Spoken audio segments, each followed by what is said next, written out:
Well, frankly, it's a bit ironic. Everyone's reading about all that's going on in the world.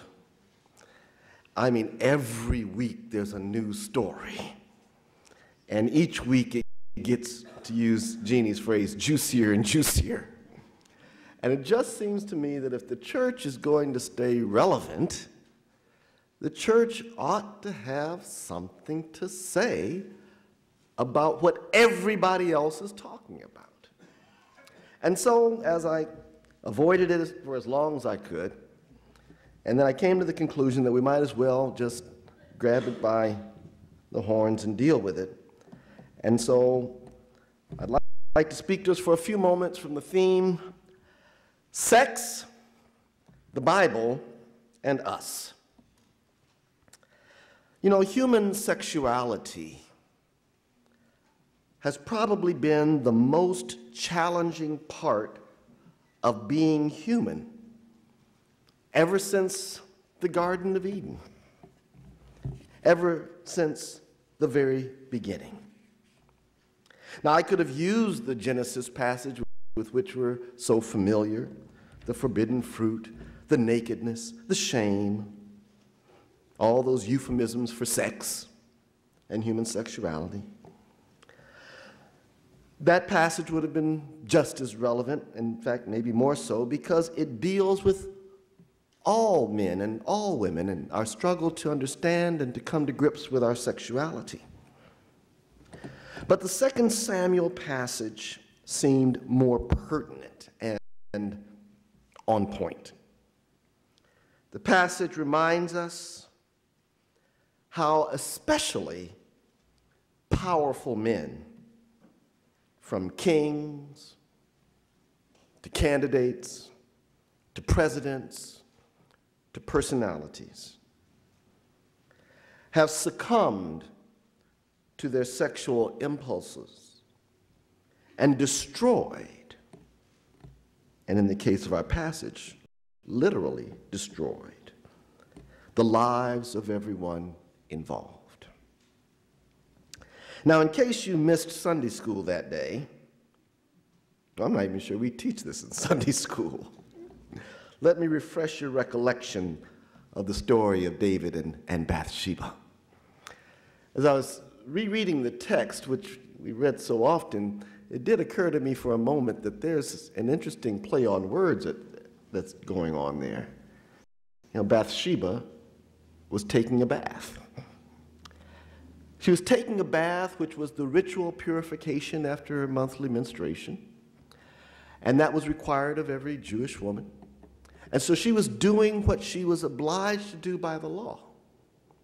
And here you have this peeping Tom king strolling about on the roof of his palace from which he could survey the entire city. And he notices this beautiful woman bathing on her rooftop. And he sends his messengers to find out who she is. They come back and they tell him, well, number one, she's married. In fact, her husband is one of your greatest warriors. And he is, in fact, fighting the war right now out there on the battlefield. He was not dissuaded at all by this. And then he sent other messengers to retrieve her for him, brought her to the palace, had his sexual way with her, and then sent her home, thinking, oh, that's the end of it. I'm the king. I can do what I want. I won't think about it anymore. It's over. And then she sends words back. And the messengers appear in David's court. And I can only imagine what that conversation was like. And the messengers appear, and David says, what are you doing here? So we have word from Bathsheba. Well, I didn't send you to bring her again. I'm through with her. Well, no, she requested us to come that we might send a word to you. Well, what does she want? She wants you to know that she's pregnant. And suddenly David's world was turned upside down. For he knew that his secret affair was no longer secret. You know, there are no excuses. David's story is told in a way that takes everything off the table. David had everything. He was the king. He was admired by all of his subjects. He had been himself a great warrior, defending Israel against all its enemies. And now he had organized an army that would fight for him while he took his ease at the palace. David had taken over Saul's harem. He had a harem of wives. So much for biblical marriage. He was king. He had power. He had a harem of wives. And yet and still, David wanted what he wanted. And he saw what he wanted. And he took what he wanted. And there was no one to stop him.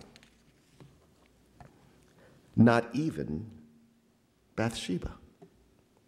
You see, we forget her role in this, or really fail to understand her role in this. Sometimes I've heard this story even referred to as this magnificent, classic, tragic love story. Now, where have I heard that recently?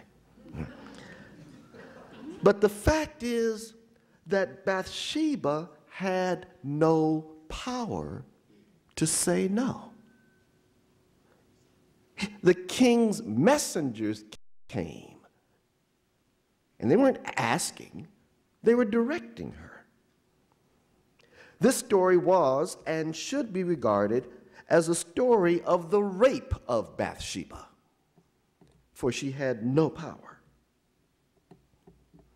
And as terrible as was the deed, the cover-up that David concocted was even worse. For it was the cover-up that David concocted that resulted in the death of her husband, Uriah.